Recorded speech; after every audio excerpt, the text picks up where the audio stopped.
우리가 갈라디아서 말씀을 계속 보고 있습니다. 오늘은 2장 11절부터 마지막 절까지의 말씀으로 함께 은혜를 나누고자 합니다. 이 갈라디아 교회는 바울이 세운 교회들이 있었습니다. 그 안에 바울을 비방하고 또 바울의 사도직에 대해서 또 이렇게 이야기하는 사람들도 있었고, 또 바울이 전한 복음이 잘못되었다라고 하면서 율법주의가 이렇게 퍼져나갔던 그런 시기였습니다. 이에 바울은 나는 참된 사도이다라는 것을 증명하고 내가 전한 복음도 참된 복음이다라는 것을 계속해서 변론하기도 하였습니다. 자, 이제 오늘 본문은 복음의 진리를 수호하기 위해 중대한 이야기를 하나 이야기하게 되죠. 소위 안디옥 사건이라는 말씀입니다. 안디옥 사건. 우리가 먼저 11절 말씀을 다시 한번 보게 되면, 게바가 안디옥에 이르렀을 때에 책망받을 일이 있기로 내가 그를 대면하여 책망하였노라 라고 말씀이 시작됩니다. 바울은 게바, 즉 게바는 베드로이죠. 이 베드로를 책망했던 일을 이야기하고 있습니다.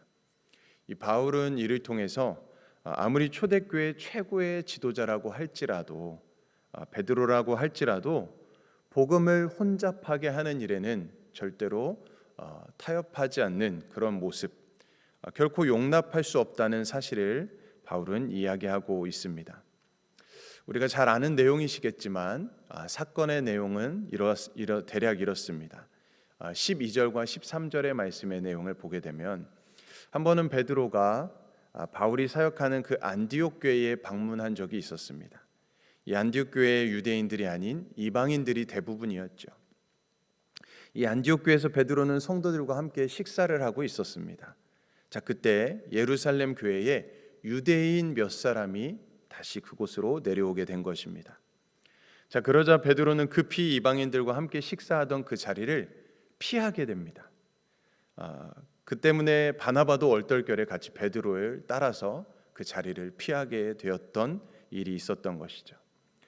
베드로는 유대인으로서 순간 이방인과 함께 식사하는 것이 생각이 들었고, 이것이 율법에서 어긋난다라는 그 생각이 떠올라게 되었던 것입니다. 자, 그래서 예루살렘 교회에서 내려온 사람들의 시선을 의식해서 그 자리를 피하게 되었던 것입니다. 자, 이에 대해 바울이 베드로를 매우 강하게 책망했던 그런 말씀이죠. 14절 말씀을 우리가 조금 긴데 같이 한번 읽어보겠습니다. 14절 말씀 시작. 그러므로 나는 그들이 복음의 진리를 따라 바르게 행하지 아니함을 보고 모든 자 앞에서 게바에게 이르되, 네가 유대인으로서 이방인을 따르고 유대인답게 살지 아니하면서 억지로 이방인을 유대인답게 살게 하려느냐 하였노라. 바울은 베드로에게 복음의 진리를 따라서 바르게 행하지 않았다라고 하면서 어떻게 보면 모든 사람 앞에서 공개적으로 베드로를 책망하게 된 것입니다. 너는 유대인이지만 유대인답게 살지 아니하면서 어찌 이방인에게 유대인처럼 살도록 강요하느냐라는 것입니다. 무슨 뜻입니까? 베드로는 유대인이지만 예수 그리스도를 믿음으로 인해서 더 이상 율법에 매일 필요가 없는 사람이 된 것이었죠. 이것을 잘 알고 있었습니다. 자, 그런데도 바울은 베드로에게 묻습니다. 이미 예수님을 믿음으로 율법의 종이 아니면서, 그것을 알면서 왜 이방인들에게 율법을 지켜야 하는 것처럼 행동하고 있는가? 이것에 대해서 이야기하고 있는 것이죠. 한마디로 베드로가 지금 복음을 떠나서 율법적인 외식에 빠져 있다는 것을 지적한 것입니다. 자, 그래서 바울은 마치 율법주의자처럼 행동한 베드로를 책망했던 것이죠. 자, 이 사건 이후에 바울은 이 일과 관련해서 복음의 핵심을 다시 한번 설명하고 있습니다. 15절과 16절의 말씀, 조금 또 긴 내용인데 같이 한번 읽어보겠습니다. 시작. 우리는 본래 유대인이요 이방 죄인이 아니로되 사람이 의롭게 되는 것은 율법의 행위로 말미암음이 아니요 오직 예수 그리스도를 믿음으로 말미암는 줄 알므로 우리도 그리스도 예수를 믿나니 이는 우리가 율법의 행위로서가 아니고 그리스도를 믿음으로써 의롭다함을 얻으려 함이라. 율법의 행위로서는 의롭다함을 얻을 육체가 없느니라. 아멘. 너무나도 중요한 말씀을 이야기하고 있는 것이죠. 바울도 베드로도 본래는 유대인이었습니다.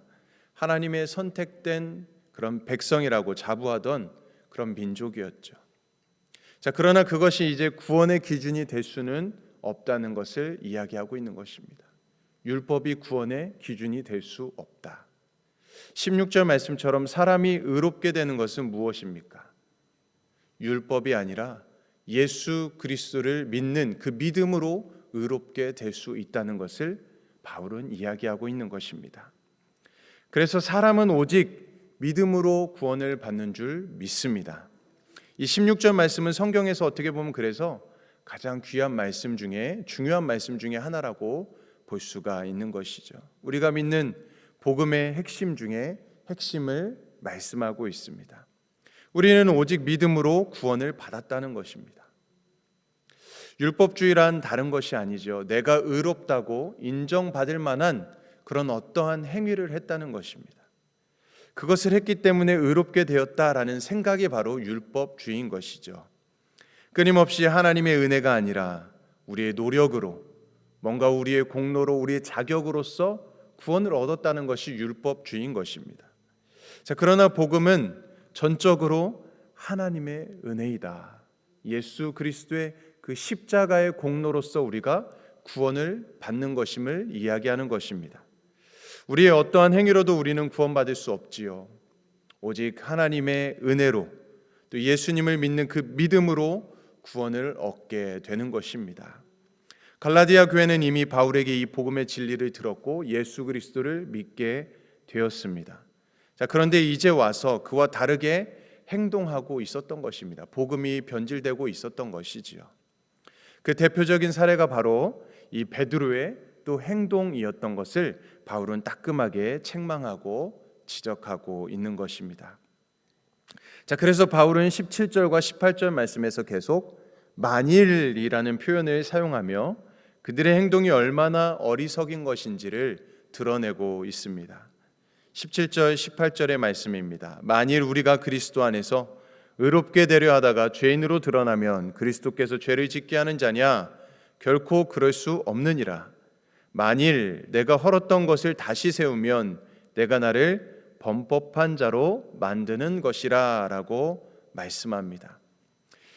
이 말씀을 쉽게 이해하기 위해서 베드로의 상황을 한번 우리가 생각해 보면, 베드로가 이방인과 함께 식사를 하다가 유대인이 두려워서 그 자리를 떠난 것은 결국에는 이방인과 함께 할 수 없다는 뜻을 인정하는 그런 행동이 되는 것이었습니다.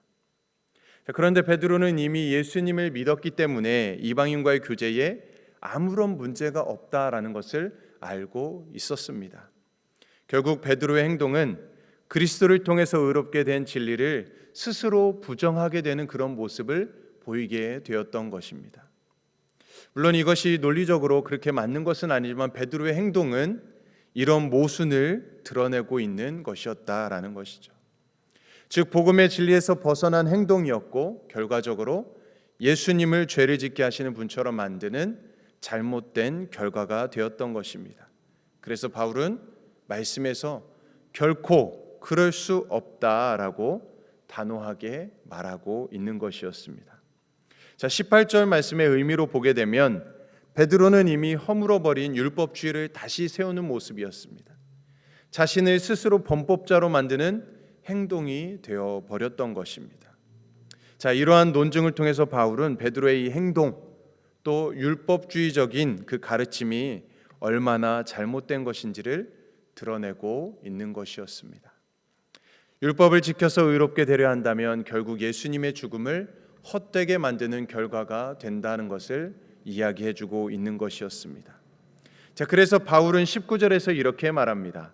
내가 율법으로 말미암아 율법에 대하여 죽었나니 이는 하나님에 대하여 살려 함이라. 율법으로 말미암아 율법에 대하여 죽었다라는 이 말은 율법이 요구하는 그롬이 무엇인지 알게 되었기 때문에 더 이상 율법의 요구에 얽매이지 않는다라는 뜻입니다. 다시 말해서 율법으로는 의롭게 될 수 없음을 알았기 때문에 더 이상 율법에 얽매여서 살아가지 않는다, 율법 아래 있지 않다라는 것을 말해주고 있는 것이지요. 그것이 곧 하나님 안에서 살아가는 삶의 모습인 것입니다. 바울은 이것을 조금 더 자세히 20절 말씀에서 설명하고 있습니다. 우리 중요한 말씀인데 20절 말씀 같이 한번 읽어보겠습니다. 시작. 내가 그리스도와 함께 십자가에 못 박혔나니 그런즉 이제는 내가 사는 것이 아니요 오직 내 안에 그리스도께서 사시는 것이라. 이제 내가 육체 가운데 사는 것은 나를 사랑하사 나를 위하여 자기 자신을 버리신 하나님의 아들을 믿는 믿음 안에서 사는 것이라. 할렐루야. 아멘. 우리가 예수님을 믿을 때 일어나는 핵심적인 변화는 무엇입니까? 그것은 우리가 예수 그리스도와 함께 연합되었다라는 사실입니다. 이것은 우리의 단순한 고백이 아니라 실제로 우리가 영적으로 일어나는 사건을 이야기하는 것입니다. 예수님이 십자가에 죽으실 때 우리도 함께 죽었다라는 것입니다. 2000년 전에 그 십자가의 사건이 영적으로 오늘날 우리에게 실제로 일어난 사건이 되는 것이죠.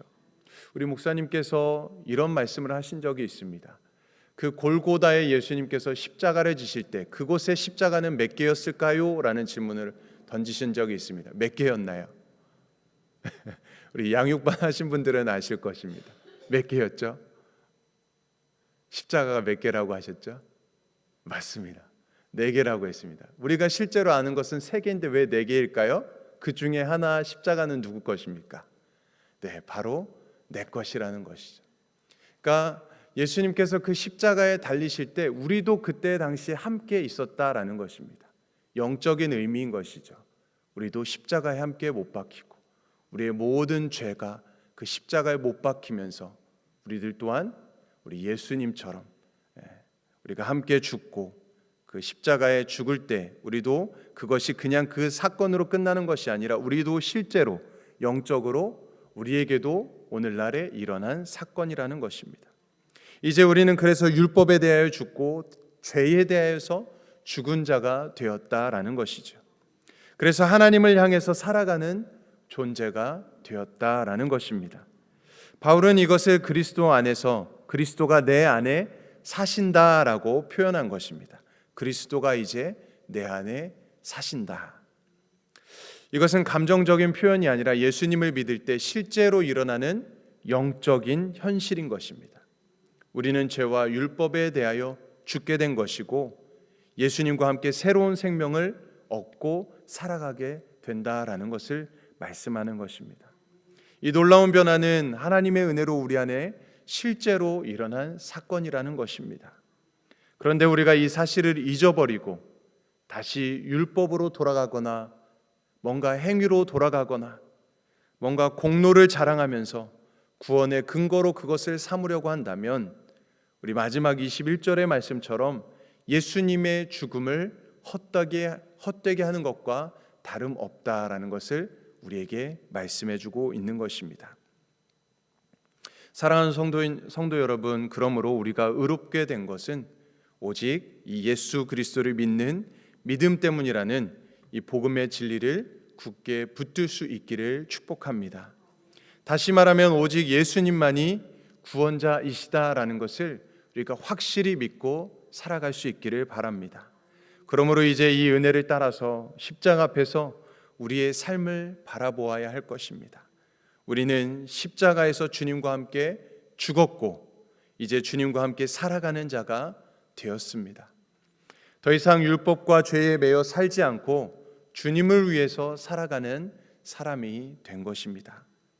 그러므로 이 놀라운 구원의 은혜 또 참된 복음의 진리를 우리가 붙들고 살아도 주를 위해 살고 죽어도 주를 위해서 죽는 저와 여러분들의 삶이 될 수 있기를 주님의 이름으로 간절히 축원드립니다. 아멘. 우리 함께 기도하겠습니다.